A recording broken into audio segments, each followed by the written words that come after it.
और साथ ही साथ हमें हिंदू या सनातन परंपरा पर समय समय पर जो आक्षेप लगाए जाते रहे और जो एक एंटी नैरेटिव पेश किया जाता रहा, उसके पीछे की मेथोडोलॉजी को समझना होगा और उसका सिर्फ रिप्लाई देने में नहीं लगना है, बल्कि जो मूल में है उस मूल को हमारे युवा पीढ़ी से परिचित कराना होगा। अपने आप संदेश मिल जाएगा। और इसीलिए जब बात की जाती है सनातन संस्कृति कैसे राष्ट्र सर्वोपरि और विश्व कल्याण के भाव पर आधारित है, उसको उस पे विचार करने की जरूरत है। राष्ट्र राज्य वेलफेयर की जो बात जैसे दीनदयाल उपाध्याय के बारे में आप बोल रहे थे कि वेलफेयर स्टेट कैसे होगा, उसको समझने की बात है। नेतृत्वकर्ता के गुण क्या होंगे जो हमारे सनातन संस्कृति के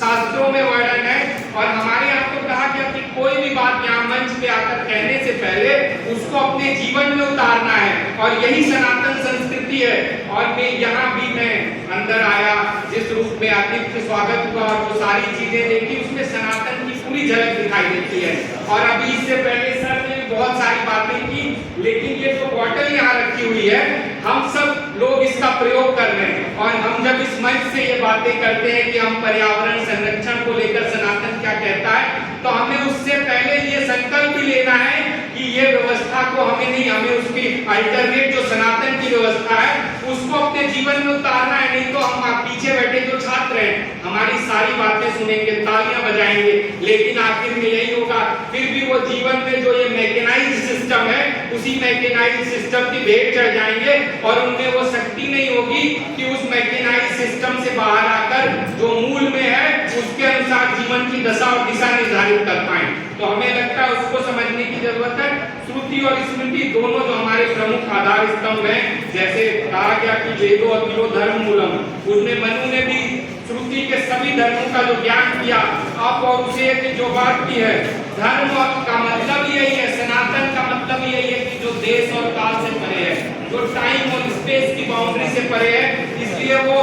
पुराना होने के साथ नित्य नूतन है, क्योंकि वहाँ पे स्पेस है। ये नॉलेज बेस्ड ट्रेडिशन है, जहाँ ड्यूटी सेंट्रिक ट्रेडिशन है, जहाँ ड्यूटी को हमेशा राइट्स के ऊपर प्रायोरिटी दे गई, और इसीलिए ये डिओंटोलॉजिकल अप्रोच है। और डिओंटोलॉजिकल अप्रोच यानी सनातन हमेशा अपने कर्म के प्रति प्रतिबद्ध रहने की बात करता है। और इसीलिए ये धर्म जो है वो या सनातन जो है देश और काल से अपरिचिन्न नहीं है, बल्कि ये उससे अपरिचिन्न है, क्योंकि वो कभी उसने बना हुआ नहीं, और जो चीज बनी हुई नहीं है वही सृष्टि कर सकती है, वही उसका प्रोटेक्शन कर सकती है, और वही उसका विस्तार कर सकती है। और समय आने पर अगर वो समयानुकूल नहीं होगा तो वो उसको तुरंत डिसॉल्व भी कर सकती है, या तुरंत उसको इररिलेवेंट मानने में उसको 1 मिनट समय नहीं लगेगा, क्योंकि वो ये कमांडमेंट पे नहीं चलती है। कमांडमेंट्स में तो कमांड कहीं और से आता है, हमारे यहाँ तो कमांड हमारे अंदर है। और पूरी की पूरी ये जो चर्चा हो रही है वो बेसिकली स्व को पहचानने की चर्चा। जिस दिन हमने अपने स्व को पहचान लिया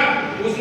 दिन हमने अपने स्वधर्म को पहचान लेंगे, उस दिन हम अपने सनातन को पहचान लेंगे, और सनातन के मूल भाव पर आश्रित जीवन को पहचान लेंगे, और उस जीवन के अनुसार समाज की निर्मिति कैसी हो सकती है उसको पहचान लेंगे। बहुत सारी बातें मेरे से पहले आ गई, लेकिन सनातन का मतलब ही है सत्य बोलना है। तो मेरी कोई बात अगर कड़वी लगे तो इसको बुरा नहीं मानिएगा, क्योंकि सत्य से ही धर्म जो है वो बढ़ता है। और सगुन में जब बात की गई थी तप से लेकर सतयुग में तप की बात की गई, और ये दान का युग है, तो दान देने का भाव तभी आएगा अगर आप सबने अपना समय थोड़ा थोड़ा दिया, तो मुझे वो समय मिला है। तो ये दान की भावना जो कलयुग में ये सनातन की वो है, उस दान का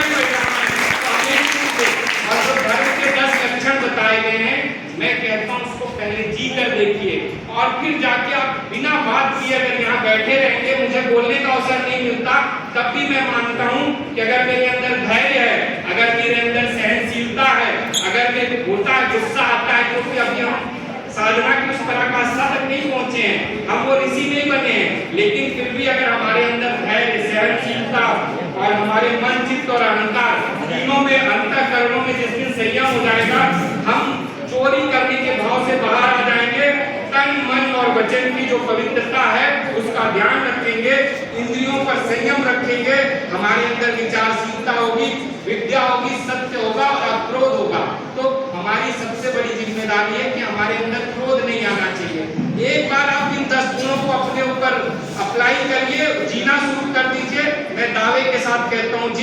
को आप जो बनाना चाहते हैं वो बना सकते हैं, क्योंकि हमारी सनातन में ही कहा गया है कि माता पिता,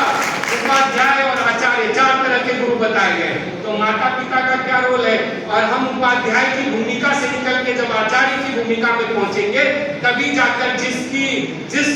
परम उद्देश्य की प्राप्ति, राष्ट्र सर्वोपरि का जो भाव है, जिसकी बात अभी कही जा रही थी कि पिछले सालों में इसके प्रति ज्यादा तेजी से रुझान पैदा हुआ है, बातचीत पैदा हुई है, लेकिन उसका इम्प्लीकेशन कैसे हो सकता है, वो मूर्त रूप की बजाय, वो सिर्फ बातों की बजाय धरातल पे कैसे आ सकता है,